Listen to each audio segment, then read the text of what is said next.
Hey folks, Rusty here for another weekly update of what's happening around our church these days.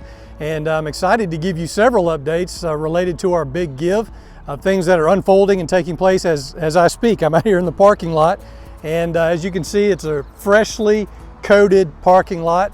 They've got all the repairs made and got it sealed. They'll be coming back soon to lay down the stripes. If you get a minute, drive by and take a look. You can't drive in yet, don't do that. But just take a look, and it really looks really great. So excited about that. Repairs are taking place on our roof as we speak. We're about halfway through that process. So no more leaking out in the welcome area, no more leaking in the office space. Myself and our other staff over there are very excited about that. And no more flooding after a hard rain. So looking forward to having all these repairs made. And then also some furnishings are coming in for our children's area.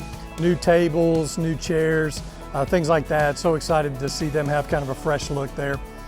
Also, we've got a landscape team headed by Michael Corson and Jamie Brady that will soon be coming and doing some work on all of our property, kind of shaping it up and having it look really good. Some of that team have actually been going down to Tuskegee to work with Alabama Rural Ministries, doing some landscaping work down at their properties, and so I really appreciate them doing that.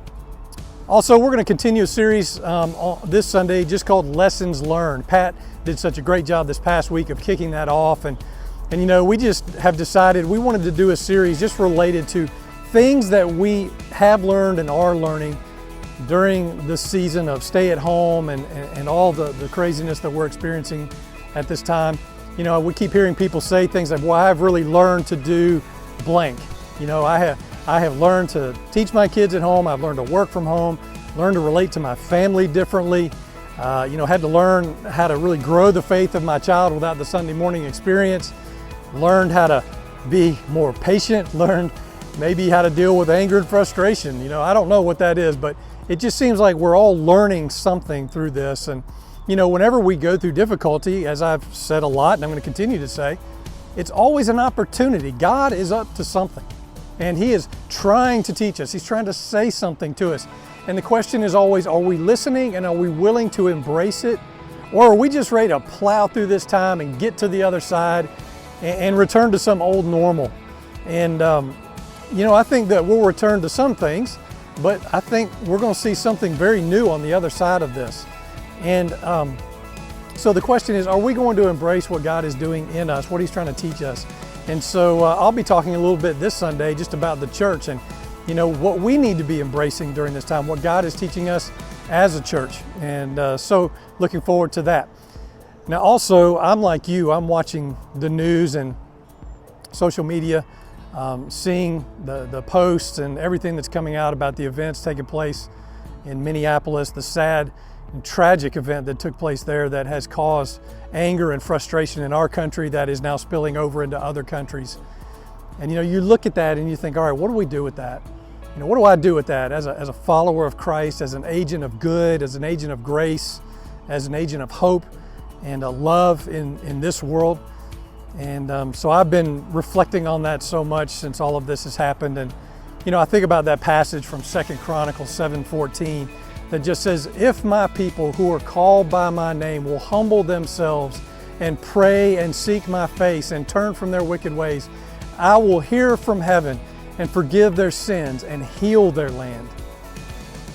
And you know, I'm reminded that when we think about what am I going to do? What is my next move here? I'm reminded, well, one of the first things we need to do is pause and pray and seek God's face and seek His will and His direction. And even say to Him, God, would you please look into my heart first?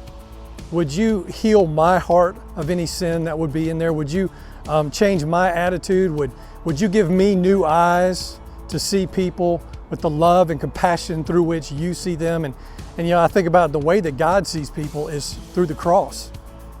You know, He sees people through the lens of the cross. You know, a place where we received healing and hope and forgiveness. A place where everybody's equal. And I think that right now, you and I need to just anew embrace that for ourselves.